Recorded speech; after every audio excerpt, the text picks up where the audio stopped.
We're really privileged to have Dr. Henry Kim giving the message this morning. Dr. Kim and his family have been a part of our church for over a year now, and so he really doesn't need much of an introduction, but for those of you who haven't met him yet, he is originally from Korea, and then he moved, and his family moved to Michigan when he was young, and he's a graduate of Michigan State University, and then he also went to seminary and became a pastor for several years, pastoring in Michigan and a little bit here in the Chicago area. Then he also got his PhD in sociology, something like that, right? And so now he currently serves as a professor of sociology at Wheaton College. And so him and his wife, Hee-jung, have been part of our church family, as well as their daughter, Gracie, who is a senior at Neuqua Valley High School. They also have a daughter, Ruth, who is a junior at Wheaton College. And for me, he's been a great friend. I've just really had a great time meeting with him and just fellowshipping with him. He's been a great blessing to me personally, as well as to our church. So let's all welcome Dr. Kim as he brings the message this morning. Thanks. Good morning. Make sure this is on. What a blessing it is to be here, and it's been a privilege to get to know Pastor very well, and for many of the other people here over the past year. So you've heard my sermons before, two of them. My dad was pretty harsh on me, so I don't know if I shared this story. I felt pretty good about myself getting a PhD scholarship at Michigan State, and then I said, "Hey, Dad, how do you feel? I'm about to get a PhD in sociology. You always said achieve American dream, education, blah, blah, blah." I realized there's no clicker, so I guess you'll just have to click it.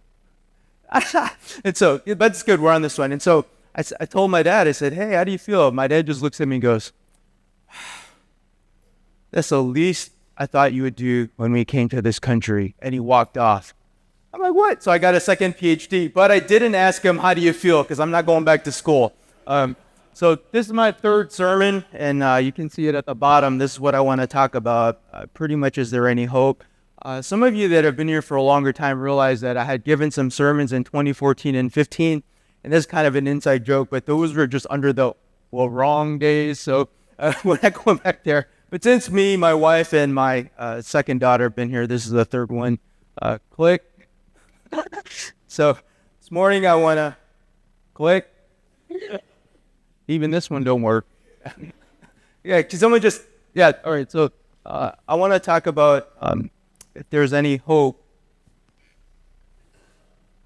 And so you can ask my students, like, it's very easy for me to get distracted. And so these are the 5 things that I want to address this morning regarding Psalm 88. What some other scholars have said, some general motifs. I want to share a little bit about the sociological imagination. I'm not going to go over each verse, but I'm going to go over about 4 subsets of this, and then bring it back home. How does this relate to society today in general, and maybe Asian Americans in particular? All right, so what are some things that scholars have said? So I'm looking at who is He-Man, and so I Google search He-Man. I probably do not know who this person is. He-Man, the Masters of the Universe, fighting Skeletor, and I'm pretty sure this is not the author of Psalm 88. All right, thank you. So I'm looking at this, yeah, and so what we can figure out is, and there are multiple people named He-Man in the Old Testament. This person was probably a poet and a musician. And I'm going to read some things that some commentaries have said about Psalm 88, and this is going to be a very depressing sermon based on this chapter. And if you're wondering, how can I make it more depressing? That's my spiritual gift, offending people. All right, so I'm going to use it. Okay. So here are some things that commentators have said about Psalm 88.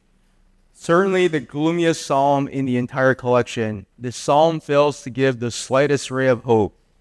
The saddest psalm in the whole Psalter. Number 3, Psalm 88 stands as a witness to the intent of the Psalms to speak to all of life, to remind us that life does not always have a happy ending. Number 4, God is addressed throughout the Psalm, though he cannot be praised.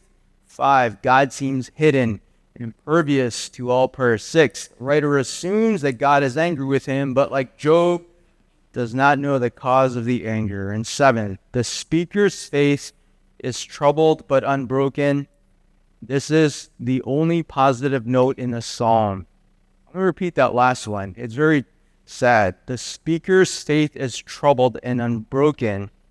This is the only positive note in the psalm. So as I look at different commentators and scholars, it's pretty depressing.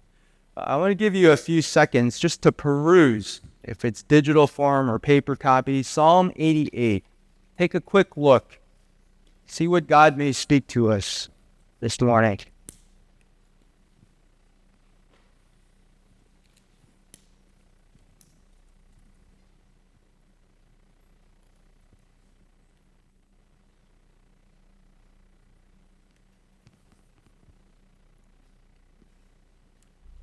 So if you take a quick perusal of this chapter, based on some commentaries, these are the general motifs throughout Psalm 88.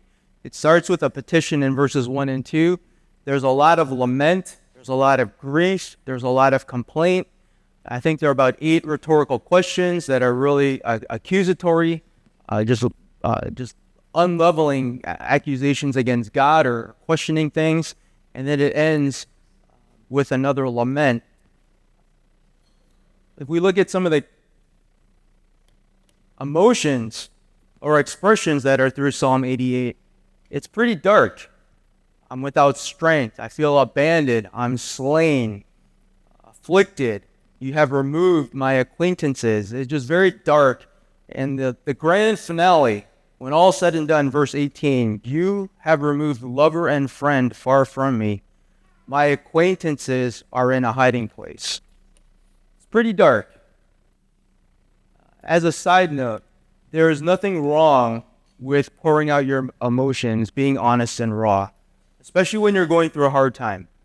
We need to process emotions, and that's why, that's the whole motif, the emotions and the roller coaster and going through a psalm.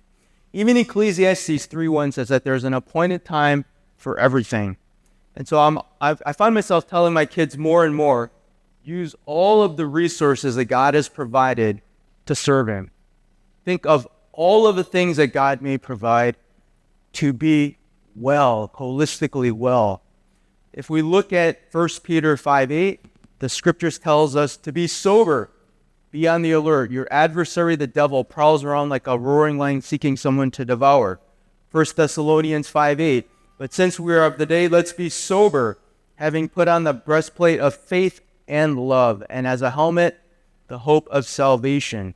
The word sober in both passages is the same word from the Greek. Bold font in some of the connotations, and some of the nuances are to be well balanced, to be self-controlled.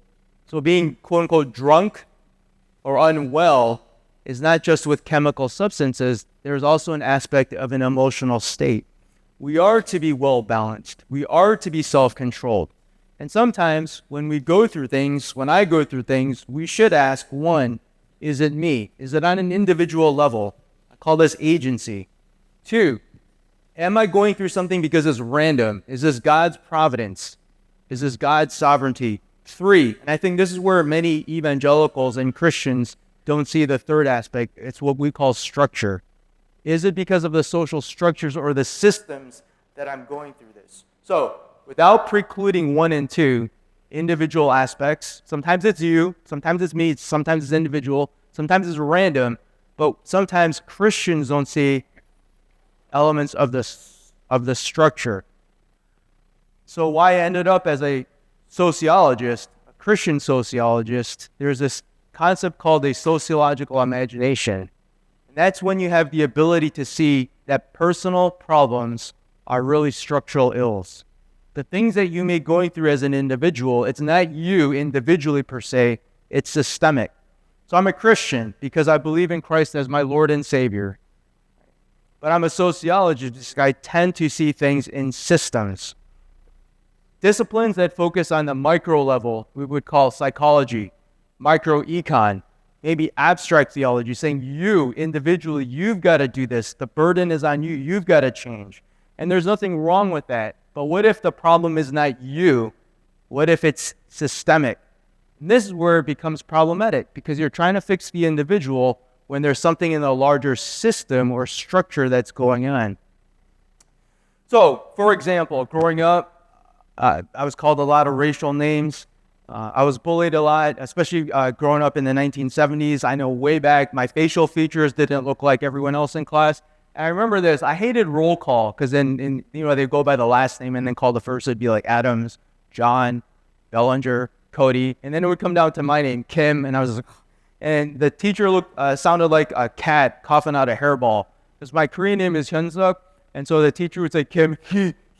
It's like going through these. And I was like, oh, that's me.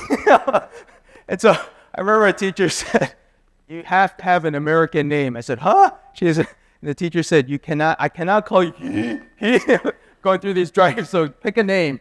So I said, Superman. So I got a phone call. My dad goes, you're not Superman, you stupid man. Ha, smacks that. So that's why my name is Henry phonetically, because Henry is a lot easier than He-Man. I didn't know about that one back then. And so I would hear these things, like, do you know Kung Fu? Do you know karate? Go back to China. I'm like, what? I don't even know where that is. I've never been there. Like, well, why do they keep saying go back to China? See, it wasn't me. It was a system. A bunch of racist kids who didn't understand immigration, different countries, that not all Asians are the same. And so maybe that's why I'm triggered to this day. I'm still scarred.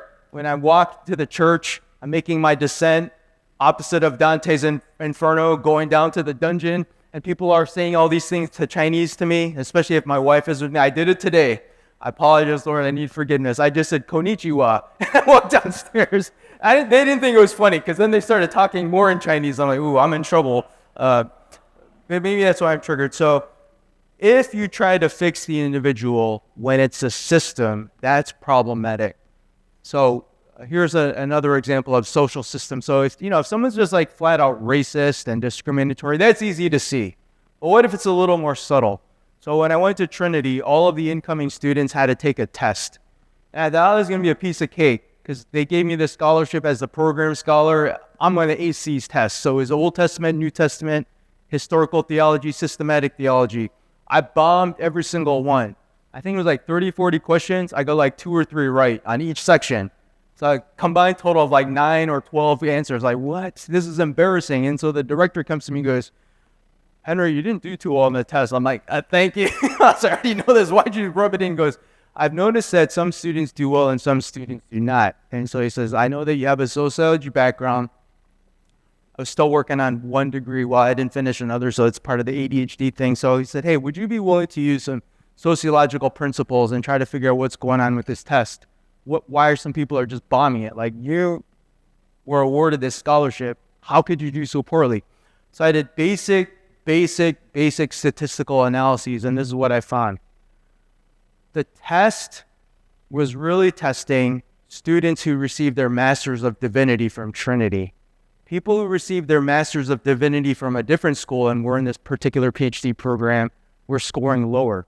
And I was able to show through basic statistical analysis that if you got your MDiv from Trinity and now we're in this PhD program, you would have a lower GPA and it would take you longer to get your PhD. Conversely, if you got your Master of Divinity from a different school, you would have a higher GPA and you would graduate quicker. And so they opened up the entire thing for like the last 10 to 15 years, and I was able to plug in all of the data and show this. And so they removed the test. Why is this the sociological imagination? Because if you blame the test taker, you say that the individual has to change, it's going to make that person go crazy. But when you begin to say, is there something flawed with the test? Is there something flawed with the test makers? Can we see that it's an issue of systems? Then you try to fix the conditions of choosing. So again, individual, contingency, and structures. So when I see people through sociograms. That's the little diagram behind me. People are individual nodes or part of entities, but what are the relationships that they have? How are they connected? This is what we mean by the social structure. Who are you in light of connections with other people? So in a Confucian hierarchy, we would get this very easily. Right? Many languages have different ways of how you talk to elders, how you talk to peers. I also think this way when I look at people and how we're connected. All right, let me get into some passages here out of Psalm 88, and this is going to get depressing really quick. All right, so And I say this as a by the way, if you can recite the American alphabet, A, B, C, D, F, G, or however the tune is now, and you're willing to learn the Hebrew and Greek alphabet, I'm convinced that you will be able to engage with the biblical text. So I do this for all of my SOS majors in one of two classes, and I'm convinced, especially if you're younger, if you can memorize the alphabet in English and you're willing to learn what these hieroglyphic symbols appear to be in Hebrew and Greek, you also can translate the Bible. And that would be that's one of my prayers for any local church, that we would have more people that would be equipped to engage with society and with the biblical text. So I've only had one sign on my door in like almost 2 decades. Sociology without theology is powerless. Theology without sociology is blind. That's why I'm a Christian sociologist. All right, so verses 1 and 2. Crying out to God, will you listen to my cries? This is wailing. This is like screaming from the innermost of your being. In sociology, we would say this is not a response cry. So if I were giving this message and I dropped this clicker on the floor, if you dropped a pen or a pencil, you would say maybe, oops, something like that. We would know that it's a minor faux pas. Thanks for the courtesy laugh. Hey, you made a joke. All right, so it wouldn't be the same as if you dropped your phone in the lake, or if you had a newborn baby and you dropped it in the ocean.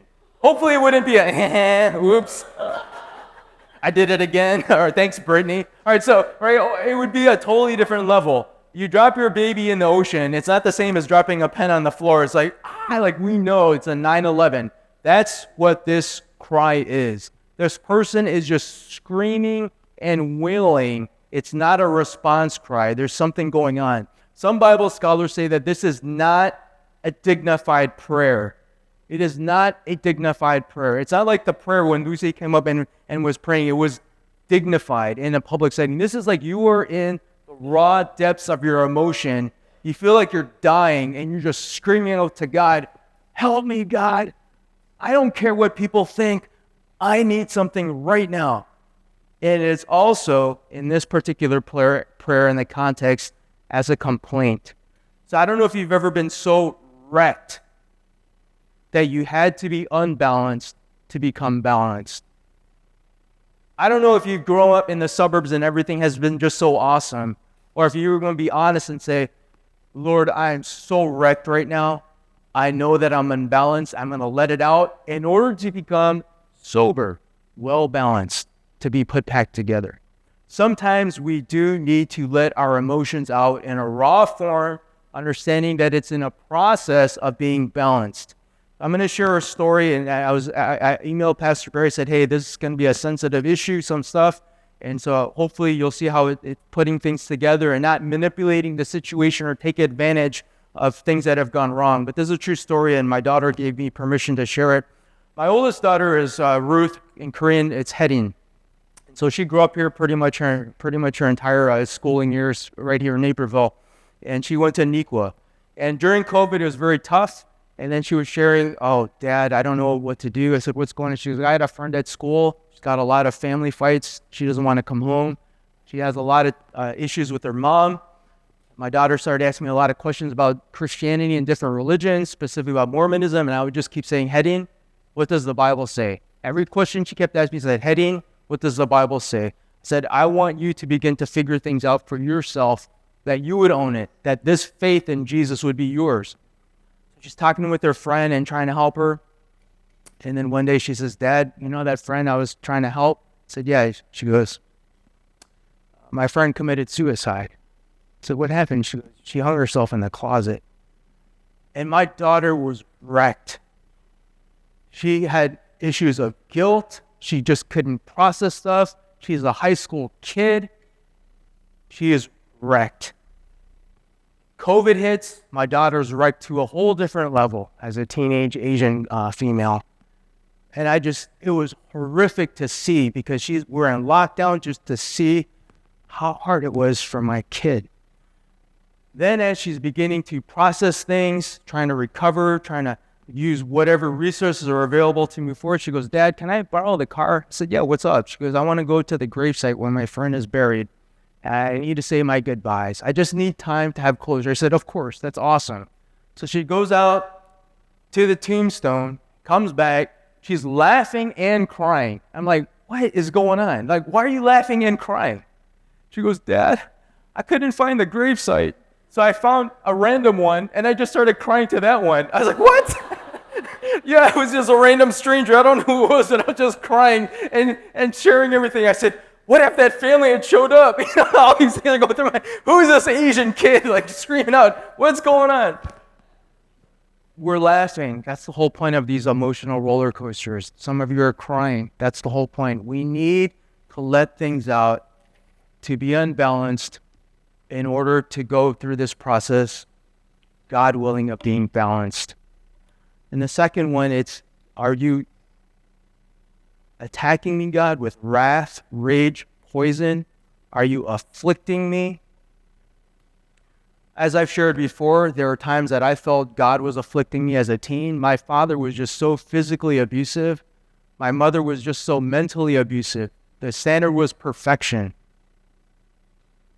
And it was very hard to figure out why I've got to study when the teachers give me one set of grades and my mom is perfection, and I knew that I couldn't achieve that.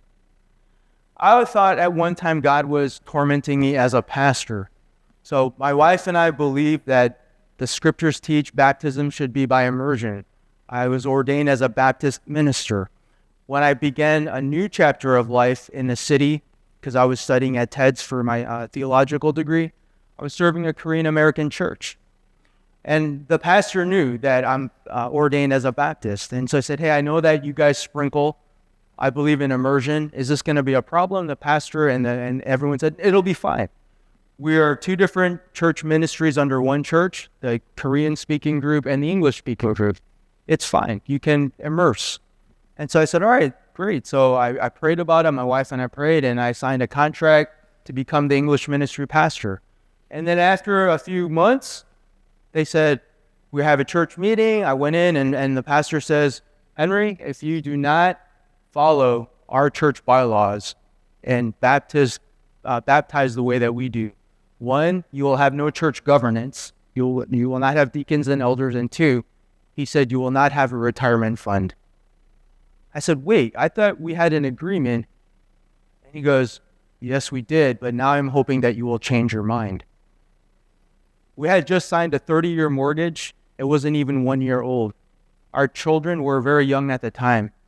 I went crazy inside, and I just held my peace before the church leaders, and I said, Pastor Lee, I think I need to resign. You should find a new English ministry pastor. He goes, you're crazy. I said, well, it's not the first time I've heard that, but I don't think this is right. And I remember this day because it was Wednesday before what the indigenous people call the National Day of Mourning, and most non-Native Americans call it Thanksgiving erroneously. But I remember it was the Wednesday before the National Day of Mourning. A lot of people call it Thanksgiving. So I had this conversation, and I went to my office, and again, Psalm 88, 1 and 2, Psalm 3 through 9. I'm going off on God in my office. How can you do this, God? Why would you do this to me? How in the world can this happen in a Korean church that I want to serve? We're going to be homeless. At this point of my life with our kids, where are we to go? I'm just yelling at God from the inside of my being. How can you do this, Lord? Why are you punishing me?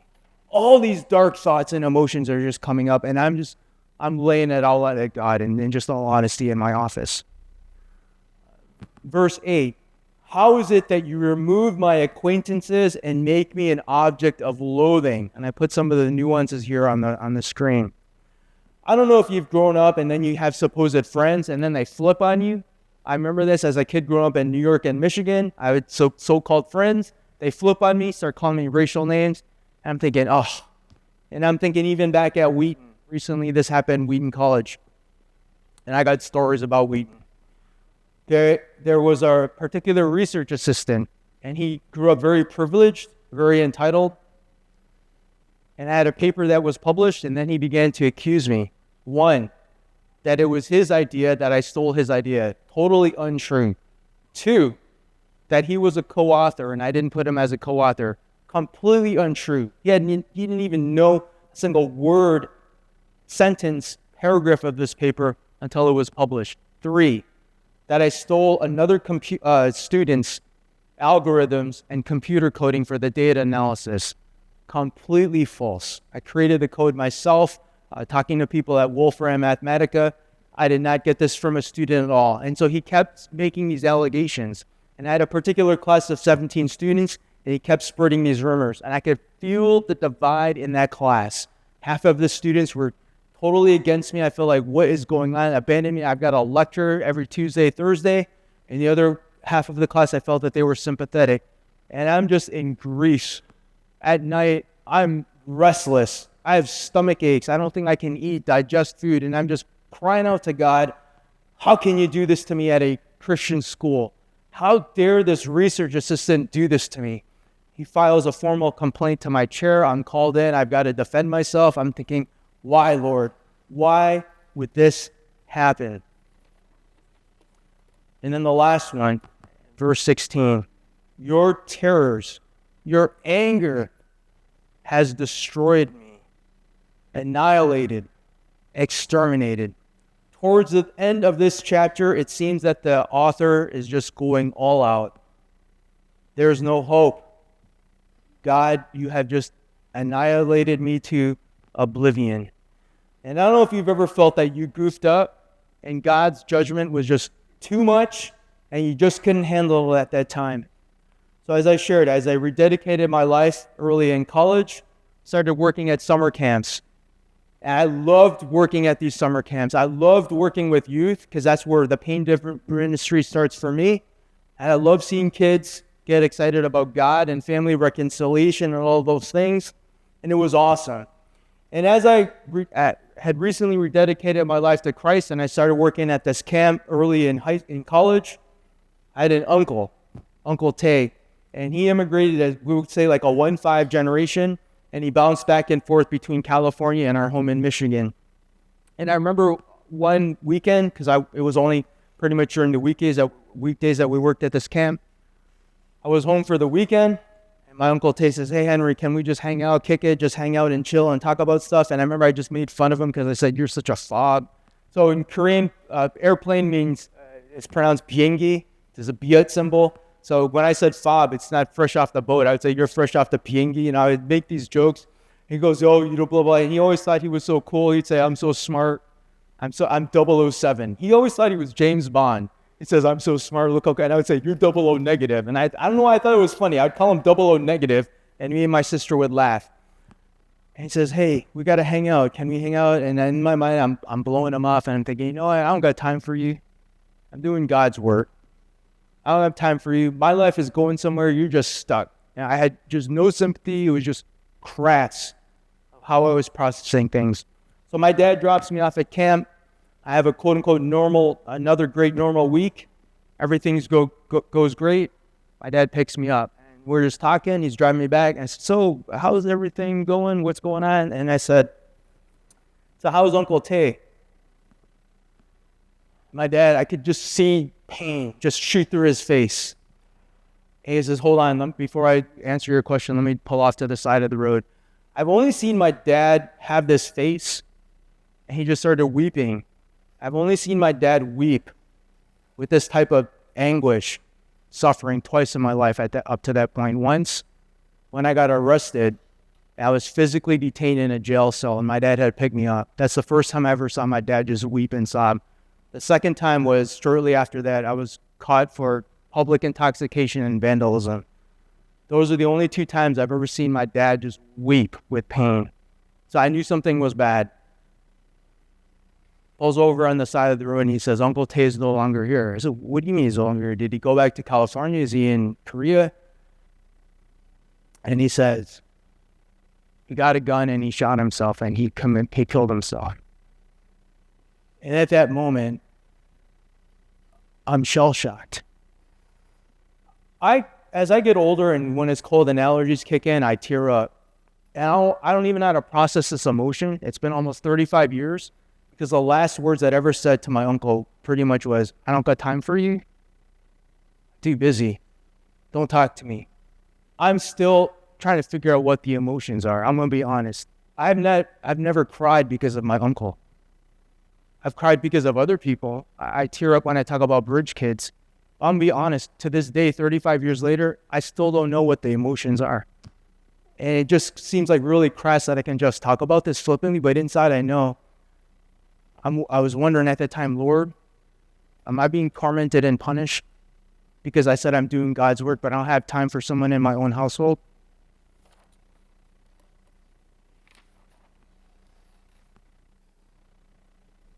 So I take a step back and I wonder, how does Psalm 88 connect with us as Asians today? How many of you were born in a different country? Raise your hand. Outside of the U.S. How many of you have one parent who was born in a different country? Okay, it's almost like 50%. If you raise your hand for either one of those, sociologically we would say you're part of the immigrant stock. So we enumerate first and second generation together. If you're foreign born, or if one of your parents was foreign born, you're part of the immigrant stock. What we know regarding those, especially who are Asian American of the immigrant stock, these are the general stressors that are going to lead to hopelessness. It's this list here. These are the concepts. Dealing with acculturation, enculturation, all the way down alphabetically to the yellow peril. These are the stressors that cause hopelessness, despair, and just kind of jack you up. All right. Part of the immigrant stock.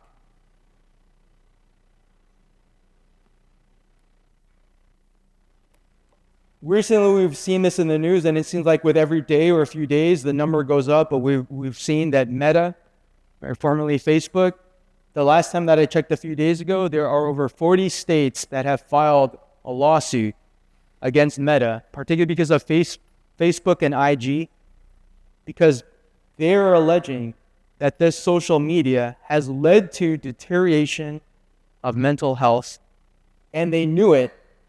They commodify it. They monetize it for profit. What happens then when you feel that there's no hope? Hope is important because it gives us something to look forward to. We need something to look forward to get through the mundane. It could be a rock concert. It could be the last day of class. It could be the end of this sermon. I don't know. We need something to hope for so that, hey, there's light at the end of the tunnel and it's not another train about to hit me in the face. Even Jesus, in Hebrews 12:2, we are told even of Jesus, for the joy set before him, he endured the cross. So what happens when you feel like Psalm 88 and you feel like there is no hope? One of the more famous Asian Americans that has made the news is Constance Wu. So maybe you know her from Fresh Off the Boat, Crazy Rich Asians. I don't know if you've read her autobiography. So she wrote this autobiography and she said in 2019 she attempted suicide. In 2019, Constance Wu attempted suicide. It's in her autobiography. So I read it cover to cover. Don't buy the book. Read it at the library. Let other people buy it for you. I know I'm a cheapo, ghetto, fabulous dad. So I read the autobiography cover to cover. And basically what she said was when she was found out that Fresh Off the Boat was not going to be renewed for another season, she was so relieved because of all of the stresses and wanting to pivot into a different type of career and lifestyle, wanting to do other stuff. She posted on her social media how relieved she was, and the backlash was how ungrateful you are, what's wrong with you, and that those comments on social media just ate away at her. She had to delete the account, and she said that triggered her to want to end her life. And she's now finally able to process and share this. So the sociological imagination, I talk about individual cases, but can we connect it to larger systems or patterns? 2020 CDC data has a chart, the top 10 causes of death based on age, right? Of all sexes, of all ages, disaggregated in all races. When we look at 10 to 14, suicide is the number 2 killer. 15 to 24, it's the number 3. All right, so I highlighted some that were in the top 10. Reconstructing the CDC data and making a different chart is the one that you see on the top. Now we're looking at all persons by age, all Asians, and Asians, female and male based on age. Suicide is the number 1 killer for Asian females 15 through 25. That's why when I work with youth or when I work at Wheaton College and I see Asian females and they're triggered, I already can make an inference of something that's going on, that they're in a dark space. Just looking at the demographic data, we can make an inference. For Asian American men, it's the number one killer at age 10 to 14. When we look at all Asians across the board from 10 to 64, suicide is ranked as a higher cause of probability of death compared to all other persons. If we were to disaggregate this by race ethnicity, it would be Native Americans. Their alcoholism, their use of drugs, cigarettes, and suicide for Native Americans is off the charts. Native Americans do not even compare. They're in a league of their own for various reasons. But Asian Americans are not doing well, and we can actually pinpoint and make an inference. So if we're doing ministry, if you have family, these are the ages where you want to be aware and also say, hey, there may be a problem with you, but it's not just you. There are other things in the system that may be going on that are triggering this. So how can we balance structure, agency, and contingency? So I'm wondering, okay, post-COVID, Asians, it skyrocketed. What about pre-COVID? So I looked at poor emotions, 2018, Office of Minority Health. And this is where Asians, as a percentage of adults, are higher than non-Hispanic white counterparts. They're more likely to feel sad, hopelessness, and worthlessness. Again, going back to the triggers that I showed in a prior slide. So Psalm 88 in and of itself is just horrific. It's just raw crying out and lament. And I know that emotions are not binary. It's not a 1 or a 0. I think of it's like quantum bits. We can be a 1 and a 0 and everything in between all at the same time. Right? So maybe some of your high school students have had a class about theoretical physics and Schrodinger's cat. Is it dead or alive? It can be both. Or when we're talking about subatomic particles. So I think our emotions are also part of that conflation. It's not an either or. Like you're bad feelings and now all of a sudden you're well. No, it's all of those combined. What gives me hope when I'm looking at Psalm 88 is what is implied by looking at the first verse in Psalm 89. I will sing of the graciousness of the Lord forever. To all generations, I will make your faithfulness known within my mouth. Implied is go ahead and grieve, pour out lament, cry out to God. But wait and hope for that future day where there will be no pain or suffering when we are before our Lord. And even if our circumstances don't change, can I still praise my God? One of my favorite passages is from Habakkuk 3:17 and 18. Even if the fig tree doesn't blossom, and there is no fruit on the vines, if the yield of the olive fails and the fields produce no food, even if the flock disappears from the fold and there's no cattle in the stalls, yet I will triumph in the Lord. I will rejoice in the God of my salvation. So obviously this is just for Asian Americans. As I emailed Pastor Barry, how do I approach this topic, sensitivity? I had no idea that on Wednesday that there would be a student at Naperville North who would commit suicide. So this is an ongoing thing among youth, specific, particular challenges for Asian Americans. So I don't know if you're wondering when I shared some of the anecdotes about the crazy TA, the research assistant, what happened at the church. I don't know if you're wondering, why didn't he finish the story? That was the whole point of Psalm 88 and how it's ongoing. When I was crying out in my office as the EM pastor in Chicago, within 2 to 3 hours, I got a phone call. And the person said, hey, I'm Professor blah, blah, blah. You are on two internal searchers. There are two schools who are looking for a faculty member who has a background in theology and sociology, Wheaton College and Trinity Evangelical Divinity School. The professor said, will you be free in a few months? Will I be free? I'll be very free. I'm going to be homeless. I'll be very free. Please, let me apply. That research assistant who flipped on me and tried to cause a revolt, what I didn't know was that there was another student who nominated me for Senior Faculty Achievement Award for teaching excellence. I had no idea until I won the award that in that same class there was another student saying, hey, I don't agree with what's going on. I actually think he's not that bad of a teacher. Because of my uncle, I'm more cognizant of Asian American issues I'm still trying to figure out what these emotions are. I get choked up a bit, but I've never wept. I don't know what it is, but it's driving me to study more, to teach more, to preach more. Pain-driven ministry. And I want to share a final story that sometimes there is just some ambiguity. We just don't get the answers that we want from God. So I had my second daughter's permission. Some of you heard this in family group. Around the second trimester when my wife was pregnant with our second daughter, and we said we're going to name her Gracie, Grace plus Mercy. We were told that she has a high risk of Down syndrome. So the first OBGYN that I went to, the female doctor, she was giving us these odds. And then she said, here are your options. I said, whoa, hold up. What do you mean options? I said, however God blesses us with this child, we're going to keep this child. But I need to tell you the options. I said, ma'am, we're not going to sue you. We understand what Down syndrome is. We understand. She kept going on. And so after that, I said, thank you for that information, but we're going to keep the child regardless. However God blesses us with this child. As we're leaving, going through the foyer, there are all these other pregnant mothers and anticipating couples.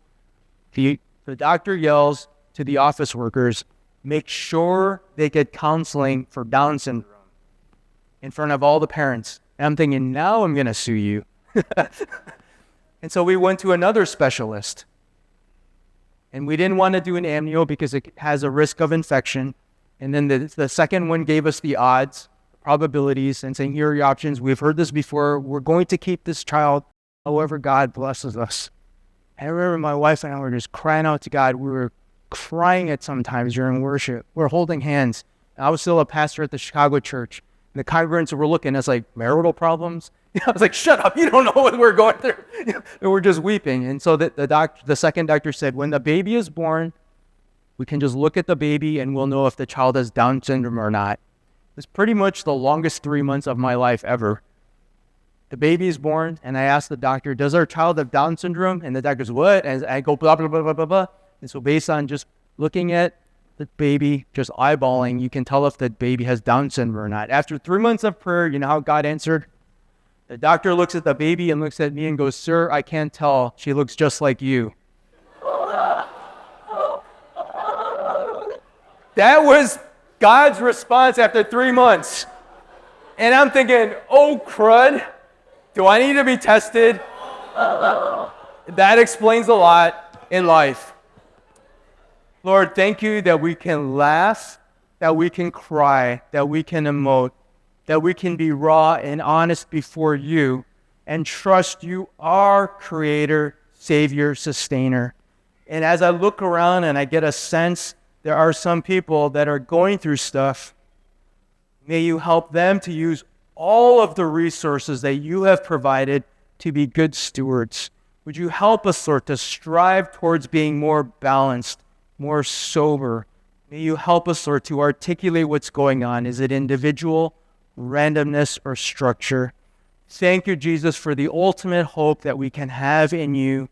And may you help us, Lord, as individuals, as families, legal, and as family, as church. We thank you, Jesus, in your name. Amen.